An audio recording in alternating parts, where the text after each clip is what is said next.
They giving us options. They giving us options Yeah. out here. They giving us options. Yeah, I like options sometimes. Sometimes I don't like options. Keep it easy, right? Yeah. All right. Cool. You good? We good? That's the right angle? Is I know you went and moved it back, so I mean, no. let me not do this to you, Khadijah. See, now I'm you gonna have want me to think go about it. back? Nah, you're good. You're good. Do you want me to go back, huh? Should I double check it? No, if you think it's good, it's good. I'm Now down the with sun is in whatever. my face. Okay. Cool. Let's do it. Your voice See. clear? You ready? I think so. I'm good. Okay. Well, welcome to the BeyondFace podcast, everybody. I'm super excited to bring you this episode. This is long overdue. I'm here with, Kyle Brown. and Kyle is a special individual. I don't know if you guys are from Charlotte, but I'm sure if you're from Charlotte, you probably know him. Maybe. You at all the maybe not. events, you talking to everybody. I just naturally am a butterfly. I don't try to talk to everybody. It just naturally happens. Yeah. I mean, your charisma is what I first identified the most about you. You want to tell everybody how we met? Absolutely. We met at one of your events. It was a networking event at Lincoln Penn, Yeah. which I had never been before, and so I wanted to check it out. And I'm naturally an inquisitive person, so I'm like, I just want to search and see what's going on. And I saw that you were hosting an event. I didn't know you at the time, but I saw I was at Lincoln Penn. One, I wanted to go there, and then two, it was a double whammy because you were throwing an event there, and you were the first person that greeted me when I came in, and your charisma was equally there, I guess. Not like him. And yeah, you just welcomed me in, and I always think that's important for anybody that's throwing something, to be of good customer service. And we met from there. We've been communicating since, and it's crazy when you see a person once, you see them all the time then, and so we always see each other at different events. We support each other in a number of ways, and I'm glad it's grown into a friendship. Yes. Do you remember where you found out about it? Was it in that GroupMe group, or how did you find out about the event? Yeah, I think it was social, if not mistaken. Facebook? That's the only place I was promoting it. I don't be on Facebook. Well, you must have found it in that GroupMe. It wasn't a group. The Charlotte I'm group. telling you, it was probably you. Somebody might have seen it. I thought I saw it on social, or I saw it on Eventbrite. Yeah, okay, you saw it on Eventbrite? Eventbrite then. Yeah, Okay, yeah. okay, because yeah, I think it might have been Eventbrite then or social, but I think I found out from social. I could be wrong. You followed the network. You didn't follow the Network Under 40 page before. Don't mean I followed it, not I didn't see it. All right. Well, I guess, shout out to our Network Under 40 Instagram because it's doing Right. its thing. Right, I think it did its thing. Yeah. So somehow, some pages, you should see this page, or you should, like, if I was looking up Suggested. networking events, it was Yeah. suggested page. So yeah. Okay, well, that's cool. I'm happy to know I did something there. Yes. But yeah, so as Kyle said, he's very social. He's always looking for networking events. And I think at the time, I remember at our December event that you joined. What was the question? The question. It was December 2022. What was on the page that they asked me? No. Whenever you remember, I used to ask questions every time. Yeah. You used to come to the events. What was the question? December. Let's check his memory. No, that's something I ain't good at. I would tell you that I got short-term memory loss and long-term sometimes. All right, so I'm gonna give you the question and you tell me what your answer was. Okay, now I gotta hope I get it right. All right, you'll get it right. All right. So the question was, and this was my event, my networking event in December 2022 at Nubile. And it was, the question was, who do you want to be in 2023? Correct. You was like, who do you want to be? And I said, a podcaster? And I No, said, you said a podcast host. A podcast host, yes. And that's crazy, right? Well, it happened. And I actually have my own podcast now. So Tell us about it. Absolutely. So one, I have the Kyle Brown podcast. That's not for me being arrogant or anything like that, but I felt like my name is important. That's the only thing I got to stand on. And it's a podcast focused on connecting the audience or even my own self with subject matter experts. And I try to talk to people about their trials, their tribulations, and what they feel strongly passionate about and how they've been able to navigate that space for a while. So I love to talk to people who've been doing what they've been doing for a while, because you have stories of triumph, you have stories of failure, and those can really help other people navigate their story. Like when everybody be like, yo, how did you get to $1 million? You don't, they be like, well, I did this and this. That ain't gonna help you get there. But if I can really talk to a subject matter expert for at least an hour, they can kind of tell me some of those tactical steps. So I use it as like mentorship for me, and I think it's important for us to just kind of dig through those steps a little bit deeper. So I've enjoyed it. From there, I think my life has drastically changed in a number of ways through my own podcast. Tell us about those. I mean, we definitely want to hear, your trajectory as well. Yeah. Your story is just important. Yeah, so my podcast are me. I can talk about. You said your podcast has how it's changed. Yeah, helped me. Yeah. So for me, as you mentioned, like I love people. Like naturally, I just always have enjoyed someone's story. Yeah. It don't on the podcast, out of the podcast. I think you can always pull something from someone's story. And like, there's a number of areas of like inflection points in someone's story where you can be like, oh, that was me. But you don't know that until you have the conversation. And so through my podcast, I realized like I don't even sit with my friends for like an hour or two and just talk to them about their life, their trajectory. Maybe that's a fault to me, but most of the times we just don't get the chance to do that. And so through my podcast, I get to have those stories, those conversations, and hear those stories where to help me reflect on like, should I be more open-minded? Oh, like maybe you should travel more, or like maybe you should invest in yourself. Maybe you should have a morning routine. And so when I hear people and I hear their success or even their failures, it helps me reflect on like, okay, maybe you should start getting up at 6 a.m. and working out, because the past 5 guests I've had have done that and they are successful, and I've seen how that's kind of transitioned into their success. So it's been a very like reflective thing for me, and to be able to hear other people's story. And then it helps me have an inventory check, like, what you doing? Are you doing what you need to be doing to be able to be on that right pathway? Because after 10, 20, 100 stories, there's some data points in there where you can be like, everybody that was successful did this. Everybody that failed did this. And so you can pick and choose from those data points to be like, okay, I'm gonna make sure that I'm aligned with these points to help me. And so that's helped me in a number of ways based on the places I've traveled, based on some of my routines, along with just like focusing and just having a focus on certain things.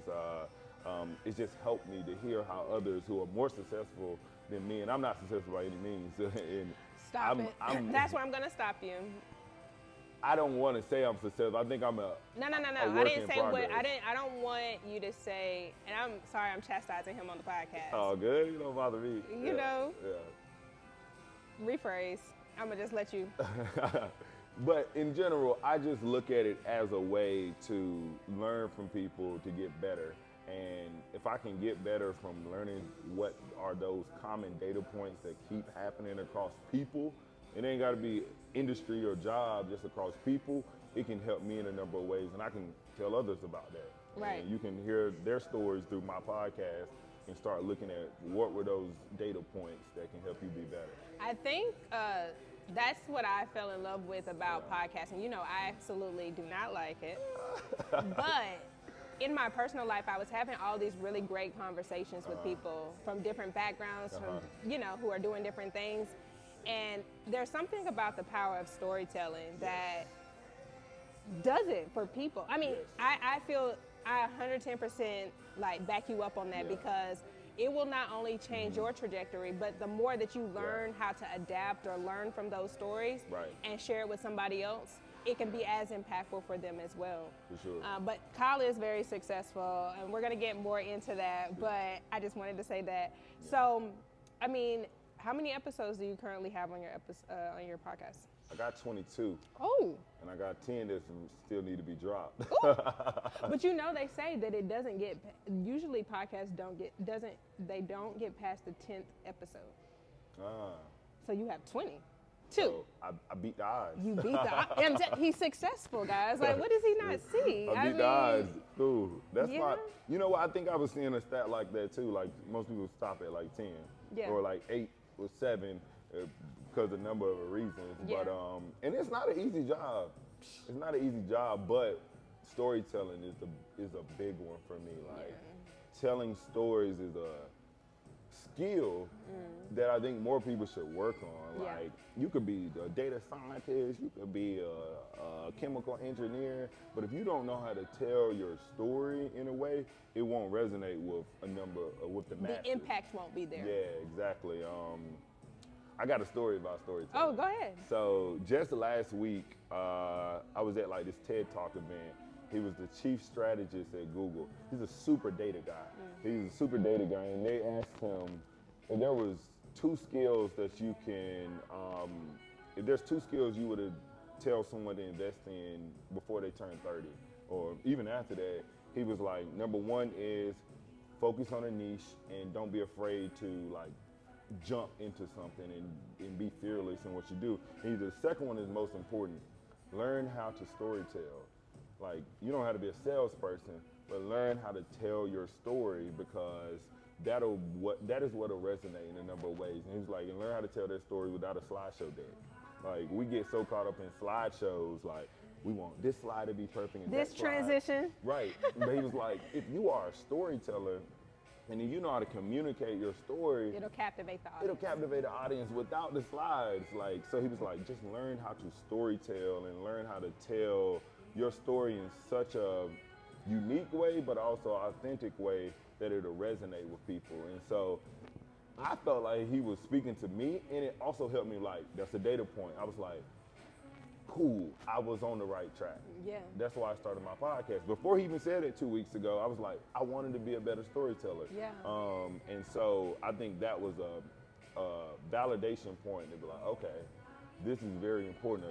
An extremely data-focused guy who was like, I can do all the data in the world, but I need to know how to tell the story of it. And if I can't do that, it won't resonate. Yeah, honestly, you hit it right on the nail right on the head. So that gives me a great transition. And honestly, that's very impactful for me too. I'll tell you after the podcast why.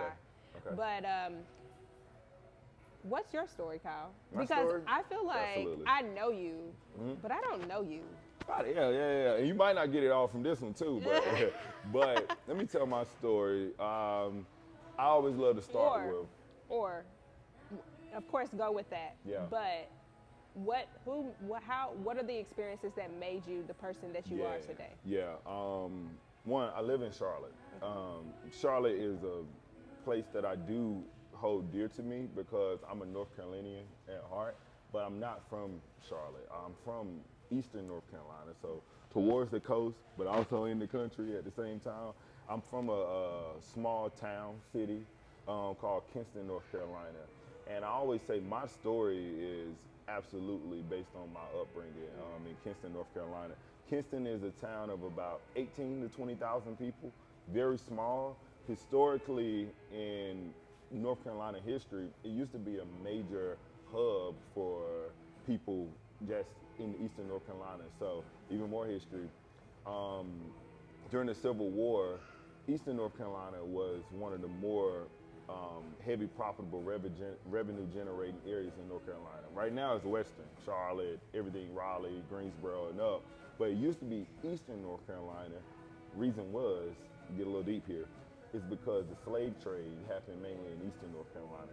It's very agricultural based, so tobacco, cotton, a lot of your natural resources are in Eastern, along with that's the coast. Closer to the coast. ocean. Yeah, Correct. I'm not from the coast, so I don't call it the coast, but that's what that means. True. Yeah. Okay. So it's closer to the coast. So Okay. Kinston is, I'm like 50 minutes flat from the shore of Carolina Beach. So when I learned that history, it was mainly because this area used to be so profitable and used to drive so much revenue to North Carolina. And growing up, I never thought that, like, I lived next to a strawberry patch, a cotton field, a tobacco field, and I just thought it was what it was. But as I got in high school, I was a big, like, history buff and, like, learning about our history of what is Kinston to the broader North Carolina. And so for me, growing up in Kinston was so special because it was this city that used to hold a lot of value in North Carolina, and it's still a city that is very much African American. It's a mixed culture, but it's very black-white. It's a very black-white city, has a lot of history, and I just grew up being a history buff and learning about those things. Kinston is stricken by a number of things like crime, poverty, and things of that nature. And I always say, like, I was blessed. My mom was a teacher, but what she was able to provide was such a sustainable and strong infrastructure when I had friends who did not have that. And so it allowed for me to be able to take in the blessings that I had that Kinston was able to provide me, but also explore. And I think they didn't have the chance to explore. Just her being a teacher, that was like, your mama got it, she a teacher. And I'm like, yeah, I guess so. Like, but I'd never seen corporate careers, or I'd never seen like mechanical engineers, or the most that we saw was a lawyer and a doctor. And there's like 2 black lawyers in Kinston, and there's like 2 main black doctors in Kinston. Kinston's still small, so there ain't but about 5 or 6 white lawyers too. But in general, that's all I'd seen. I had never seen a finance career or a banking career and things like that. So I was exposed to only that, but because of the structure that my mom gave me, it helped me explore. So she would take me to Fayetteville State, or it's the HBCU that she went to. She would take me to Winston-Salem State, my alma mater. Our trips, our small trips to Disney, I think those were so big because no one else in Kinston had those experiences. Like, the most we would get to is Raleigh. They were like, oh, we're going to take a trip to Raleigh. We about to go see the mall. Like, but those small experiences where we would take a trip to Disney every other year helped me see Florida. And it helped me see the opportunities that were outside of Kinston, or when she took me to like a homecoming at North Carolina A&T or at Winston-Salem State, it helped me see, it helped close that divide of exposure that I felt as though being in Kinston, you didn't get that exposure. And so at an early age, it taught me to be explorative and curious. And my mom is not like the most outgoing person ever, but the experiences she provided me there helped me go to a city and like not be afraid to pop up to an event and meet the people there. And so I always attribute like my upbringing in Kinston of not being exposed, like just not knowing what was out there in the world to what I'm able to be able to accomplish now, who I can meet now. And I just say all of the things that I jumped into as I got older, they were based on patterns that my mother taught me. Like, go for the leadership role, you know what I mean? Like, write the essay that'll help you get a scholarship. Like, don't just be on the football team, try to be the captain. Like, and so those are those small things that she encouraged me to do. And I feel as though, like, I ain't playing sports no more, but I still got that, like, hunger to want to, like, just be exposed and go after it. Like, yeah, you win or lose, but you tried. And that was the experience and the exposure that I think growing up in that small town just drives me. Like, when I come to Charlotte, like, I look at this place, I'm like, I got a lot to cover. I got a lot of ground to cover because I grew up in a city where one area of Charlotte was the size of my whole entire city. And I really appreciate that upbringing. We didn't have a lot, but her being a teacher was looked at as a lot. Now I know it wasn't.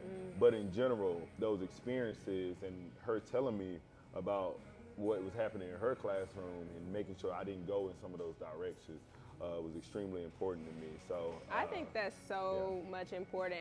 I know I've had conversations with people from my hometown because I'm also from a small town. I've had conversations like after we. You remember? I remember. Look, I thought Kyle's memory was a little janky. I thought it was too. He got it. But, you know, I talked to them about, you know, what really matters to the development of a child, right? And that's so important that you bring that up as your beginning because it does start at home. It does start how your parents groom you and raise you. And even if they don't have a lot, you can still be extremely blessed by what they do have. And I know a lot of people, they make the argument, oh, well, you had this and you had that, or, you know, we don't see representation and we don't see, well, the first representation is in your house. Absolutely, absolutely. We can't talk about the outside. Like, my mother showed up every day. Every day. Every day. She was there. She's taught half of Kinston. So my hometown, she's taught half of it. And she didn't have to show up as the principal. She didn't have to show up as the superintendent. She showed up as Miss Brown, 7th and 8th grade math teacher that taught half of Kinston algebra. Yeah. And no matter what, like, I felt as though that fulfilled her. Like, she didn't need all in the world. And I learned that, like, her moral standards and her character and her values, more than any, it could be more than $1 billion, because my brother and I were able to grow up with some of those same moral standards and values. And it's more about just the infrastructure she laid for us that I think is super important. Shout out to Miss Brown. Shout out to Miss Brown. Shout out. Everybody in Kinston know Miss Brown. Yeah, she got this phrase where she got this phrase. Half of Kinston knows it. If you better get on my boat or I'ma sink you. Because she don't play. Like, show I love up. that. Like, show up. If I give you 10 math problems, come back the next day with 10 math problems done. Yeah. Like, just do them. She don't even care if they wrong. Just do them. And she Show the effort. Show the effort. And she hates when a student will come back with 5 of them done. Like, why didn't you try the other 5? And so she's been big on me, like, if you don't put the effort forward, like, life is gonna sink you. And she used to tell people that, like, you don't get on my boat, I'm gonna sink you. And she don't mind failing you. Yeah, she does. Yeah. She will hand out L. Yeah, she hates passing the student forward. She's like, you have to just show up. Like, I'm not even grading for accuracy. I'm grading for effort. And I think that's been a big thing for me, is like, just complete the assignment. Like, you may not always be perfect. Go for accuracy, but show the effort. And I think that's been big for me. It's just like, even when I talk to others, it's like, just put the effort forward and you'll see the return in some form of value. So shout out to my mama. Okay. Yeah. That's so awesome. Yeah. But I can definitely see that in you. I mean, even just meeting you, seeing how you move, how you shake, and just like hearing how you speak about the things that you have going on now. Yeah. You're just throwing yourself in and you're like, let's go. Let's go for it. Let's go I with really it. don't have nothing to lose. Like, Yeah. I literally come from a city where, no, I didn't grow up in like straight poverty. Yeah. But I still grew up in a city where we did not have a lot of opportunity. Yeah. And she was able to expose me to what opportunity could be if you go after it. If you go after it. I just appreciate that. Yeah. So I know you went to Winston-Salem State, and I just have to run it back real quick. You know what I'm about to run back? What you about to run back? Let's see how good Kyle's memory is. Here we go again. Let's see how good. What we about to run back? Let's see how good Kyle's memory is. So, you know, I did an episode on Kyle's podcast, and one of the highlight points was me telling you how your team took an L from Valdosta State University. How your team took an L from Valdosta State University. I cannot forget that one. Which is my alma mater. Right. Which is crazy. We didn't know that. We didn't know that at first, because I probably wouldn't have had you on. Oh, okay, but we here though. So yeah, we took an L. We took a couple of L's, I think, to be honest with you. And did. Yeah. So why did you choose the losing? No. Yeah. Why did you choose Winston-Salem State? Partially, my mother took me to homecoming there as a kid. 2, I had family friends that used to go to Winston-Salem State, and they played on the football team. And so going to Winston-Salem State homecoming was to support some of like my god brothers now who played on the football team. And so Winston-Salem State, one, is a historically black college and university. I can choose I can go to the other 104, but my brother went there, my older brother, my god brother went there. A number of other people that went to my church went to Winston-Salem State. And one thing about all of them is they weren't like millionaires or nothing, but they were successful in their own right. And what I saw was like, I could try to go to Carolina or Duke or A&T, but from what I saw was that the people that went to Winston-Salem State were doing got to fine. it. Yeah, they got to it. Like, I was like, and they got to it in the way that I thought would be similar to me. And so it was more of a lineage thing for me. Like, I love that. I had been to it. Homecomings were amazing. I used to see our cheerleaders which I say we got the best cheerleaders in the country. You might not be the football team, but the cheerleaders are like that. Go check out the red team, the Stomp and Shake founders. Most people don't promote their cheerleading team, but I will. But when I saw that lineage of people that went to Winston-Salem State and they came out just as good people, and they still are doing things in their career, I felt as though I just wanted to follow that pathway.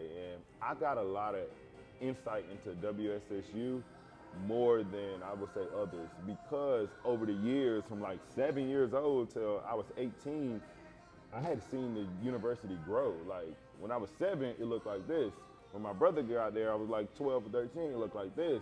By 17, it looked like this. So I was like, the school is growing. Evolving. Things are really expanding. Yeah. And all those people had leadership roles at Winston-Salem State. So big on a WSSU campus and a lot of HBCU campuses, like Student Government Association. The Royal Court is a tradition across all HBCUs where you have a king and a queen for the university. And a lot of these people were involved in those things. So when I would come to campus, they weren't just like showing me their dorm room, they were showing me like some of the intimate parts of the universities that no flyer could show.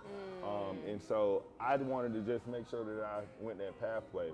And my senior year in high school, I had a high school guidance counselor, and she was like, what are your options for college and whatnot? So I was just laying them out, but I was like, Winston-Salem State is probably where I'm going.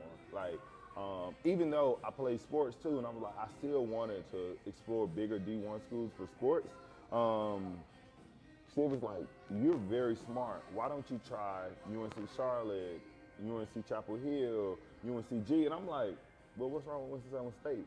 And she was like, but you can do better. And that rubbed me the wrong way so bad. And so I was like, at that point, I was like, I'm going to Winston-Salem State. Because I have to prove this lady wrong. Yes. I have to prove her that.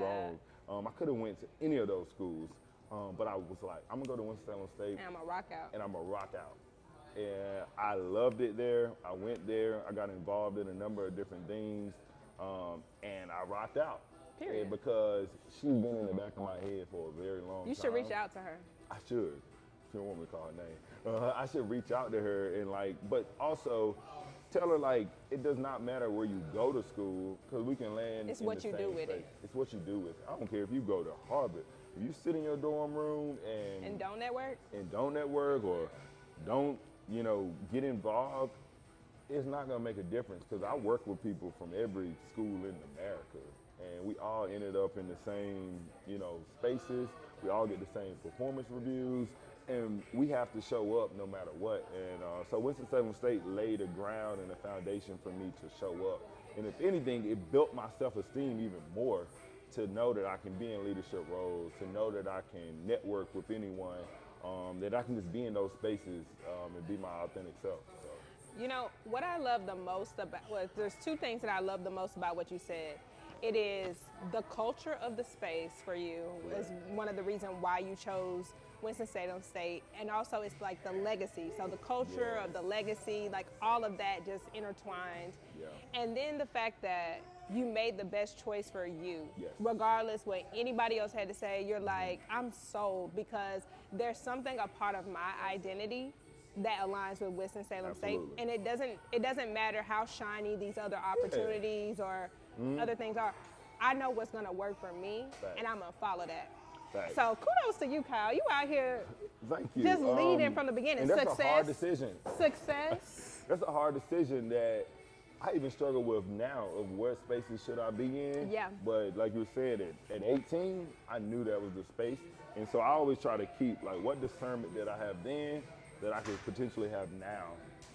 Because maybe it was her that rubbed me the wrong way that really made it happen. But that level of discernment, I think I continue to have in other decisions that I make. And you're gonna need it a lot more for where you're going. So Absolutely. What was your major at Winston-Salem State? Political science.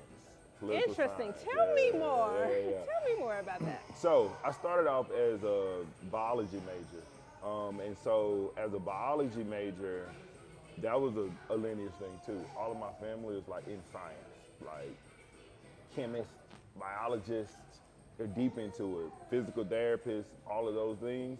And so that's what I thought I needed to do. And when I started there in 2 years, I want to be a dentist. And I was like, this is where I want to go. I still love the dentist. So a lot of people hate the dentist. I love the dentist too. I love the dentist. And your teeth are nice, Kyle. Thank you. Look at you. So those things like drove me to it. And I was like 2 years in school. And I was like, I don't know if this is what I want to do. I was looking at the syllabus and I was like, dude, this ain't it. I ain't taking organic chemistry 5 times. Yeah. And then I got to go to grad school, dental school. I'm 30 now. I would just be starting my career if I would have did that route. And so I got introduced to a number of people and they were like, potentially go business or go poli-sci, something that you really like. And I was very interested in government, state, local, and federal government. I was very interested in like how those systems intertwine with just daily life. And so I had an internship with the NAACP, and that was an internship around community organizing. And even in, that was 2014, we were talking about stuff that's so relevant now, like in 2024, of around social and racial injustice, the history of North Carolina, and civil rights movement within North Carolina and just the South. And we were even talking about LGBTQ rights that wasn't as popular then. We were talking about diversity and inclusion, all of those areas in 2014. And they placed us across different areas in North Carolina to help do like capacity building in those different areas. So I got placed in the Winston-Salem, Salisbury like a little city in between Charlotte and Winston-Salem. And I learned so much about the community and like the different organizations in the community that were really holding it together. Like, you look at a state and local government, there were so many smaller churches and communities that were holding that community together, and that changed my life. And so I just dug deeper into like civil and social justice-based causes, and I had a professor by the name of Dr. Larry Little, one of the greatest people ever. Crazy, he know he crazy, but he was I can't say former, he's a member of the Black Panther Party. And so at 18, he left Winston-Salem, went to California, became a member of the Black Panthers, came back to North Carolina and helped start up the chapter there in North Carolina. So he's one of the founding members of the Black Panther Party in North Carolina. Oh, that's cool. He's a lawyer too. So he has so much legal knowledge and so much like learned real life advocacy type of knowledge, and he would tell us some of the most profound stories of times that he met Huey Newton and times that he met Fred Hampton, and was able to give us like firsthand anecdotes of experiences, and then he would connect it back to the Constitution and the legality of all of those things and how you can play a role on both sides. And so that experience for me was one of the best reasons why I changed my major, and it made me feel so fulfilled that I got that knowledge, because it helped fulfill me in every step of the way. Like, cool, Dr. Little isn't the richest person in the world, but he was rich in spirit. Like, he knew where he came from, he knew what he had advocated for, and he knew who he had helped throughout this like long journey. And so that made him feel great. Like, It sounds like a fulfilled life. fulfilled life. Like, he could go to Harvard and teach. He could go to Wake Forest, which is right across the street from Winston-Salem State, and teach. But he wanted to teach at an all-black school where he could give us the knowledge of what his life had already succumbed to. So I appreciate that experience, and so I try to take that with us. One thing he used to always say is, on MLK Day, you are a lazy Negro if you don't get up and do anything. It was like, that is the one day that we get to celebrate civil rights, social justice, and the life of Martin Luther King Jr. I love that. He was like, and that's the day you need to get up and do something. I don't care if you go in the mirror and recite the I Have a Dream speech, or if you go and do a march, or if you go to a church service representing it. He said, you are lazy if you don't do something that day. And so every year, he would just make sure we had something going on that day. And you had to come back to class the next day and report out on it. So that's something I'm big on, is like, you can do all the things, you can make all the money in the world, but do something that's gonna support the ancestors and what they've been able to help you do. will help you get to. Like to be able to sit in that classroom and learn about my African American history and where we've come from and disenfranchisement that we faced from someone that fought for it 30 to 40 years ago, it was like a slap in my face if I don't get up and keep that rolling. And he was very adamant on letting us know, like, you don't want to read? Like, you don't want to study? Like, we used to have to sit in a car with all leather on with a fro and read books about the history of the Constitution, the preamble, so that we can be knowledgeable to fight for our people. Not just to do this, but to know our constitutional rights. And he would tell us that, like, our generation has lost it a little bit because we don't have to struggle as much as they did. Yeah. That's the reality. And we have to know that there's a fight going on in some form or fashion, but you have to be knowledgeable about that. So that was my guy. And he still teaches there. He's still, I don't care what major you are, you should just sign up for one of his courses because he will teach you so much about your own history and your own fulfillment of yourself. So, Dr. Little. Shout out to Dr. Little. We shouting out a lot of people. Lord, that's my guy. So, I mean, it sounds like you had a great deal of influence in your major when you made that change. Now, I don't remember. Did you say why you chose it? You love history? I already love history. I love state and local government. Okay. And so I chose it for that, but the way that our curriculum was set up, we talked about that in the context of African Americans with Dr. Little class was around the context of African Americans and how they navigated our state and local government. Love that. That's exciting. It was awesome. It was awesome. So what did you think you wanted to do when you left? That's a good one. But like, I mean, of course, you chose poli-sci. Some people become a lawyer. Some people. Yeah. What did you think? So I initially thought I wanted to be a lawyer. People still be telling me that I'm good on the law school. I thought that's what I wanted to do. But at the same time, two things were happening at once.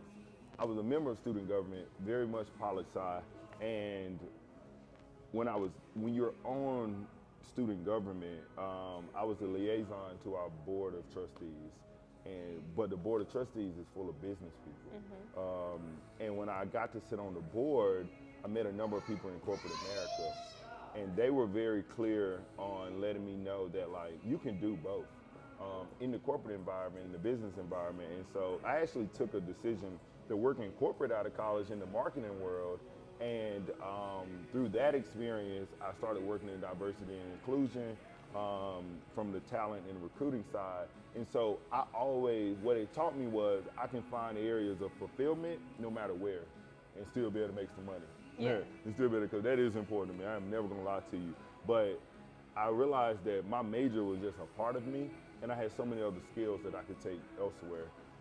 And so working in corporate America helped me in a number of ways with just my business acumen, but at the same time, I had to find where my niche was in those areas to know that level of fulfillment is still there.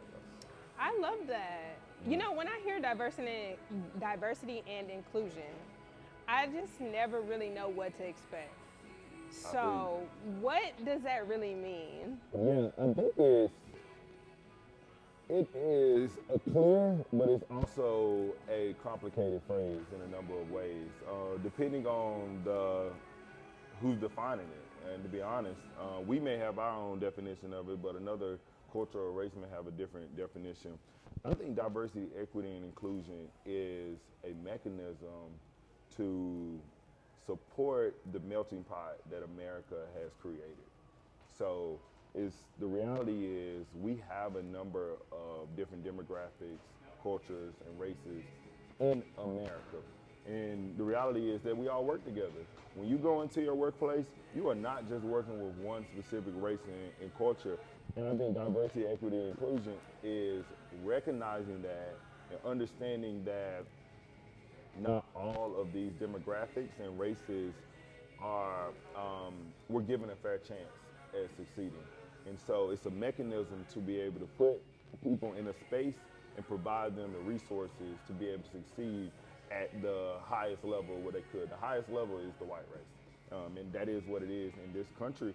But a lot of us have been disenfranchised from different opportunities or different areas of just areas of opportunity that will allow us to be able to reach some of those areas. And so I think DEI is a direct mechanism to help support the minority groups in the melting pot of America to be able to succeed at the highest level. Now, it can get really nuanced in what diversity means, what equity means, and what inclusion means, but honestly, the one I think is most important is equity. Equity and inclusion. Even if you take the D out of it, the equity is like, if you start your race on the 50-yard line, and I start mine on the 0-yard line, you're at the 50-yard line person is gonna always win. Like they're 50 yards and I got 100 yards to go. Equity is like, what can we put in place for the people that start at the 0-yard line to help them catch up to the 50-yard line if we're running the same race?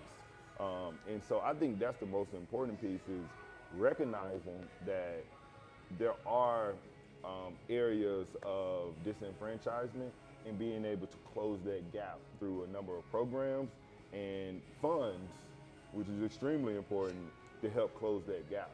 Because it's a fun game. Like, we can call it all we want to call it, but it's about who's getting funded to succeed in a number of ways. They say black startup businesses get funded at like a 2% rate compared to what the majority does. So how do we close that gap through funds that we know are there to help others succeed socioeconomically, culturally, in a number of ways like that. So I think it holds different spaces in higher ed, in corporate, in government, but it's more about closing the gap. If I had to keep it simple, it's closing the gap, and it's a gap that we have to realize exists in our country. I think that is very important.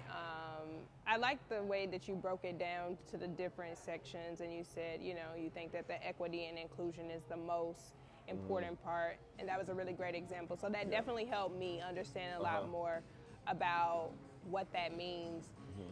Is there any specific nuance in DEI that you see as an up-and-coming game changer, or where is DEI from where it first started, and where is it kind of going? It's in a fight right now, honestly. About 6-7 months ago, the Supreme Court ruled that affirmative action, I think, is like null and void. So for many years before DEI, affirmative action is what allowed people to get opportunities. DEI is what I would consider is the new buzzword for it, but in many forms, I think it's under attack. When they ruled affirmative action was almost null and void in higher education and governmental institutions, it was saying that we aren't going to support minorities in their journey or in their process of getting into higher education universities. So across Florida, across Utah, across Oklahoma, there's 56 other bills in Congress that are to take out DEI in a number of ways so that we can't have initiatives to support minorities in their higher education. So your black student union at your school, or a minority male incubator or a minority female incubator on campus, those things are now being pulled back. And so I think it's in a battle right now of figuring out where does DEI fall within our society and where are the right places for it. I think it's a place for it everywhere, because I think it's closing the gap, but it's under attack right now. I think we have to be careful in understanding and saying, the argument is that diversity and inclusion undervalues meritocracy. So meritocracy is, if you're smart, if you got the ability, if you got the talent, that person should always get the job. What diversity and inclusion is saying, minorities have always been smart, have the ability, and they have the talent, but there's still a gap. There's still a gap where if I'm in school and I can barely pay a phone bill, and I'm in school, I gotta pay my phone bill, I'm also sending money home to my mother, I'm doing all of these things, versus the other person, they're just in school. Everything's paid up, everything's good, they not worried about the financial aid bill, that how do we close that gap so that student can be just as focused on their education like someone else is? I love that. And so I think the argument is that we shouldn't do that. It is causing us to get away from meritocracy, and I don't believe that's true. I think meritocracy is always going to be there. Abilities and talents, people will, succeed based on that. But there is a gap that we got to address.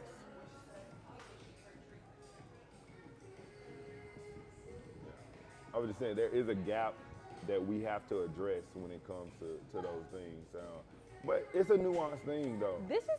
I'm so happy to have this conversation with you. I think you were the best person that I needed to understand DEI because, I agree with you. Mm-hmm. Like, if you have all these other things that you're focused on, it's hard to split your attention and dive so deeply into your studies or whatever it is that you need to do to be successful. And it's only for a certain minority amount of people who they're not afforded the same opportunity. Correct. Yeah. Like, we could all get to Duke. Yeah. But we all may not be able to perform well. Yeah. Not based off under the circumstances. Yeah. If those circumstances were removed, I think I can perform at the exact same level as the majority counterpart. And that's not to say that everybody there has those circumstances. Right. But we have to address it that a lot of us do have circumstances like that. And I think that's where diversity and inclusion comes in to be that mechanism. Some people look at it differently, and I'm completely open to those things, but I think... I like your definition. Yeah, I hope I'm correct. That's mine, and I think other people will have a different definition of it. And there is some of it that I think can be challenged because it is such a newer buzzword, phrase, concept, and that's fine, but I do think we have to recognize that there are equity gaps. At the primary foundation of it. The very foundation of it all, there are equity gaps. Yeah. And so either if you want to call it DEI or if you want to call it something else, I don't care what it is, let's ensure that we know there needs to be a mechanism to close the gap. Well, that's so much more profound than what I would have ever put together. So thank you, Kyle, for that. And so I know you're in DEI now, but you're also getting your master's. Yes, so I'm actually not in DEI, and I'm gonna tell you why. I thought you were in DEI. Literally 2 months new. 2 months new. I'm not in DEI anymore, and I can tell you that's why I have a lot of context on it. Oh. It's because I don't know if it's beneficial for us. This is my opinion, and I'm gonna tell you why. And this is very fresh. Like, DEI is very much under attack in a lot of spaces. If you've seen in 2020, when George Floyd passed away, the DEI initiatives were rolling. All the money's flowing in the world. Every corporation is throwing money in to support DEI initiatives. The past 6 months, all of those have been pulled back. Those commitments have not been made like they said have been made. And if you look at a lot of the layoffs across the tech space and the business and the finance space, they've been pulling back on diversity and inclusion-based roles. And so for me, as someone that's in business school, I learned that I don't want to be the person that has to fix your issue in your corporate space. And that's fine. Like, I know I have enough skill sets and talents to be able to still support those diversity initiatives, because that's naturally what I'm gonna do. Yeah. I'm a minority. I'm gonna help a brother get a job, a sister get a job.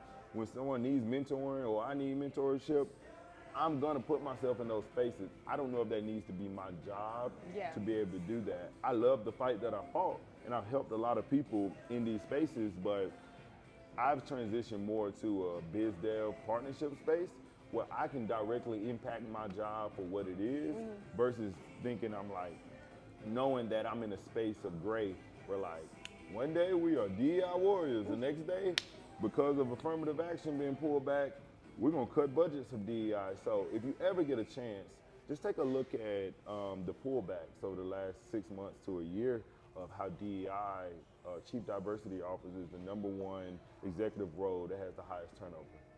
Because you put unrealistic expectations for a black woman, a black man, or Latino woman or man to solve your issue. And I don't think it's fair for us to on a minimal budget.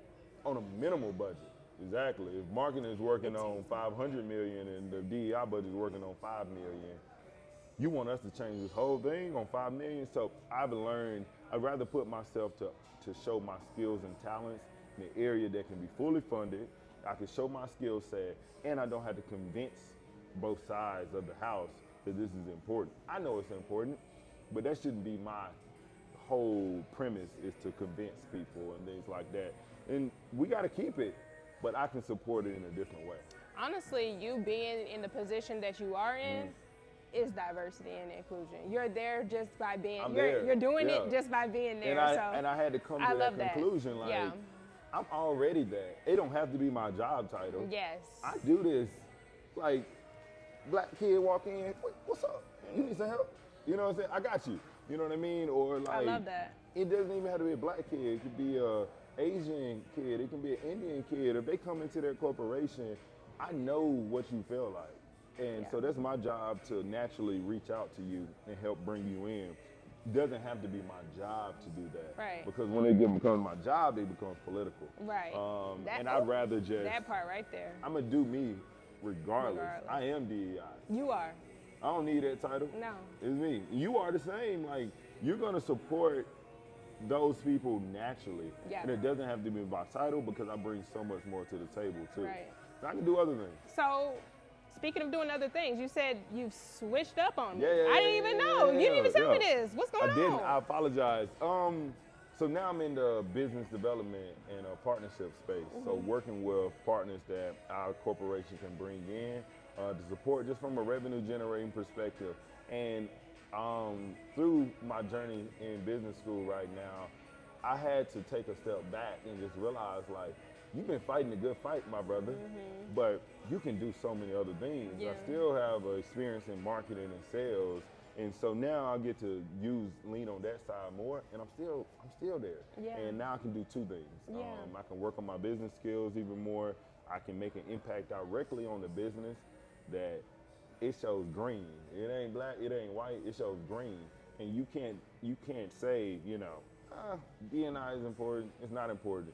Green is important. Right. And I know that across every corporation. Money's important. Yeah. And so I wanted to be in a space where I could just show my value directly on my skill set, and not on the concept of do you agree with it or not. So I've always been in that space. That's a good mindset, Kyle. I just want to tell you, because I've never been a freedom fighter. I'm gonna just be honest. I've never been a freedom fighter. But if there's one thing, and that what I'm hearing you say, and you tell me if I'm wrong. You ain't had Dr. Larry Little. You had Listen, Dr. Larry Little, hit me up. We need to talk. You have been a freedom fighter. Yeah. But I've never been a freedom fighter. But let me tell you, one thing, what I'm hearing you say is, what you're coming to terms with is that you are who you are. It all goes back to authenticity. I don't have to be blatant in my effort, because when I walk in the room, wherever you see me, wherever I stand, I'm standing on 10. Exactly.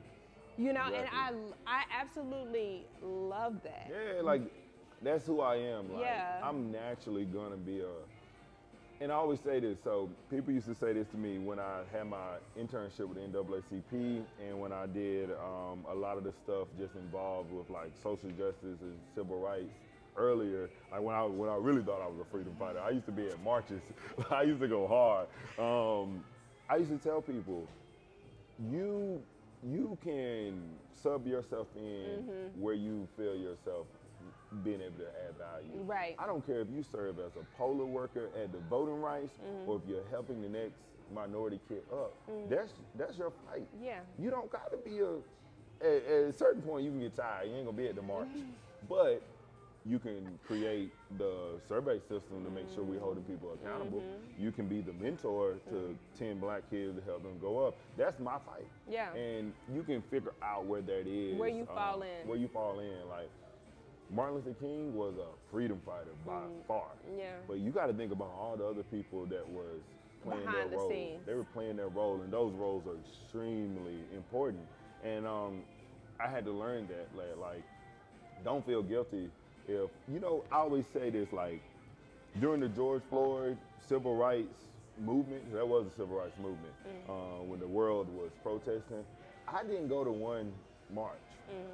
I was content in my soul that I didn't go. It Right. wasn't that I hated, I felt Didn't guilty because I care, wasn't yeah, there yeah. and that those people were meant to be there, but I knew where I could support and still be of impact. Right. And I think that's something I came to conclusion with, is that my fight is based on where I can be in that moment. And you can be marching, or you could be hosting events around socioeconomic mobility, or you could be connecting people to new jobs to help change their whole family trajectory. That is your fight. And once you get content with that, you good. And so I don't have to be this to be impactful To in be my this. community. Exactly. I do not have to be this to be this. Like, I'm just naturally gonna be there. what you Same need way to that do. you are naturally connecting people to opportunities, naturally engaging with people from all different backgrounds. That's bridging the gap. And once you know that I'm doing what I need to be doing, and I'm holding that purpose, I'm fine. And I'm fine with that. And yeah. we I'm can gonna lean give in a as pause, and I'm gonna just make sure this is still Yeah, cool. recording because Yeah. I don't I want know to how it miss go. this. I I know don't how want it to go. miss this. I know This it is so go. good. Yes, you're doing so good. This Do is you so- want to, you go You ahead. want to sing? No, I was saying, Should do we you hear want to, do you ever stop and then start again? No, I don't, but let's do it because I know you did that for me.